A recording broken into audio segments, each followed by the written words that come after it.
everyone, and welcome back to Navigating Senior Life. I'm your host, Christina Manzor. This season is A Day in the Life, and today I have a very special guest who is going to let us see a little insight into what senior care truly looks like. I would like to introduce our guest, Alyssa Ramirez, who is with Silver Lining Home Care, and she is can you give me your title again? Oh, it's okay. I am the Director of Business Development. Right. And can you explain what your role is with that title?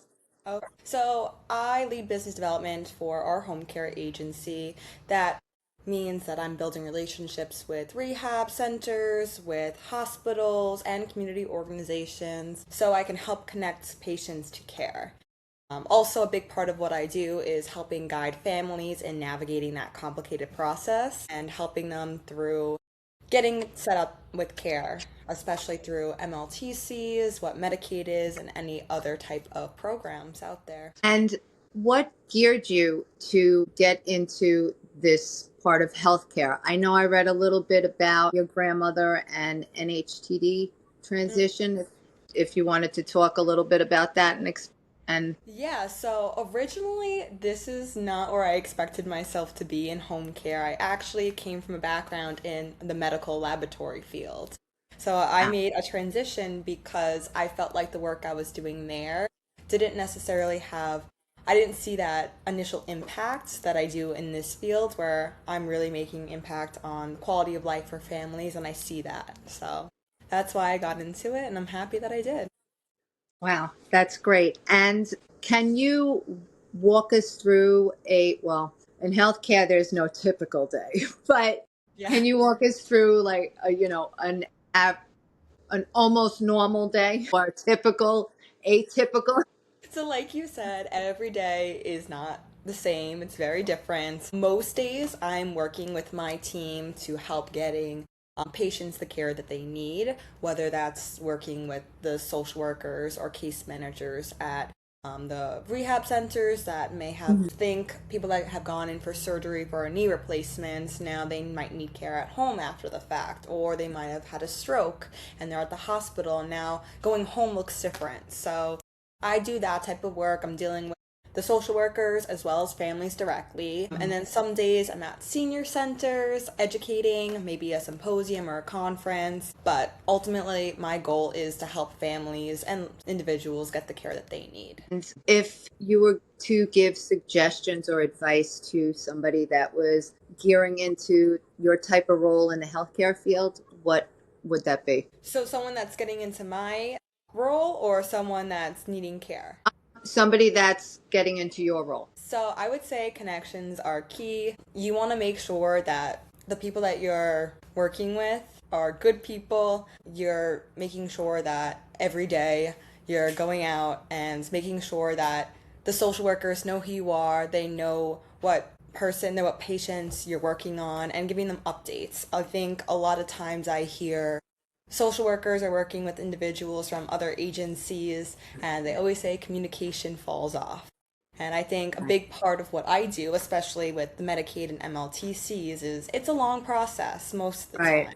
Just making sure they're aware of every step of the way is really important for them. And I'm sure it's the same with the Right. families, the patients themselves, understanding the timeline and where we are with the status of their care.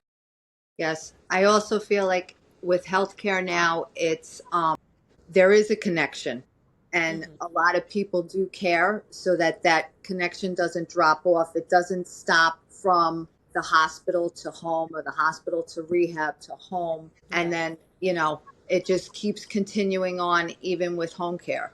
So I find that really fantastic. Sorry. If you could sum your day up in one word, Busy. right?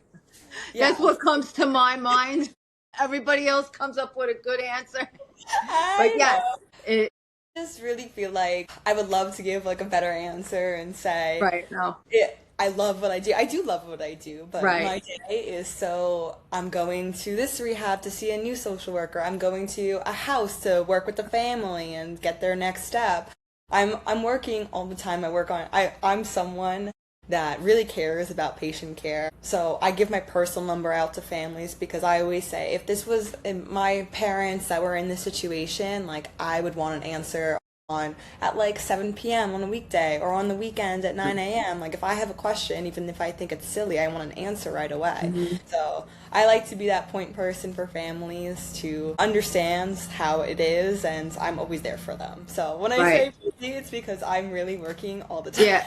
It never. No, because when I think busy too, it's that if you're continuing to be busy, that means that that connection is not going to drop off because there's somebody just like you, just like me, that's continuing to Mhm. think. And that means you just don't sit still. You're busy. But Yes. And I, I if, is there anything, any other information that you would like to leave off with for anybody out there that's looking for home care or has any questions or? Yeah, so one of the most important things about the role I'm in is about educating families, and I think there's a lot of misconceptions when it comes to home care. I think people assume they either have to pay privately for it or it's covered through Medicare, which is not necessarily true. Right. So I like to educate families on the different types of agencies that are out Hmm. there. So Silver Lining Home Care, we are a licensed home care agency. What that means is we are long term. We accept Medicaid and different MLTCs. We're not just private pay. Now, if somebody was watching, can you explain what an MLTC? Of course. So, an MLTC is a managed long term care plan. It's typically through Medicaid. So, I like to give examples. Think like Fidelis, you might have heard of, Senior Whole Right. Health. Okay. So, it's a plan through Medicaid that grants you access to things like home care. Do you accept long-term care policies? We do as well. Okay. That is a little different. Every long term Right. policy is different in how we get paid. So sometimes families have to put send a letter in or pay themselves Right. and then reimburse. So it's a little more Right. complicated than the typical. It's just Or like they have to sign over an AOB so that way it puts, yeah, and it gets a little tricky. yes, but we do accept it. I think there's other programs as well. So the other Right. ways people assume is through Medicare. They might have received home care through Medicare at a certain point. Say if they got a knee surgery, left rehab, and they had someone come in, they're like, I've had this before, Medicare covers it. That's not necessarily true because that comes from a certified home care agency, Hmm. and certified is that short term. So just because they don't have Medicare isn't covering long term Right. needs. I also hear a lot of people wanting to get on Medicaid and saying stuff like, I have too many assets, the house is in my name. There's that 5 year look back, so I don't qualify. So those are the other misconceptions I hear a lot. But unfortunately, like that's not necessarily true. There's ways around it. People put money in trusts. They still have access to that same Right. money. And for the look back period, the 5 year look back is actually only for nursing home Medicaid, not Hmm. for community Medicaid. So people always say like, "Oh, well, I'm paying privately because I have to spend down my money," which it's fair, but there are ways that you don't Hmm. have to have that spend down, still qualify for Medicaid, and they're like, "Oh, I have that 5 year look back anyways." I'm like, "No." Like, please. Yeah. I also, the like, there's so many more options now Hmm. versus 10 years ago. And Right. that's also because people are always busy. So therefore, it's creating more options for home care, health care, any type of therapy. But Right. that's great. I really want to thank you for taking the time out and giving us a whole bunch of information on the podcast resources that they can use. And anybody out there that is interested or has any questions, it's Silver Lining Home Care and Yeah. Alyssa Ramirez. And I'm Christina Manzor with Navigating Senior Life. And I'll see you next time. Have a great day. Thank Thank you.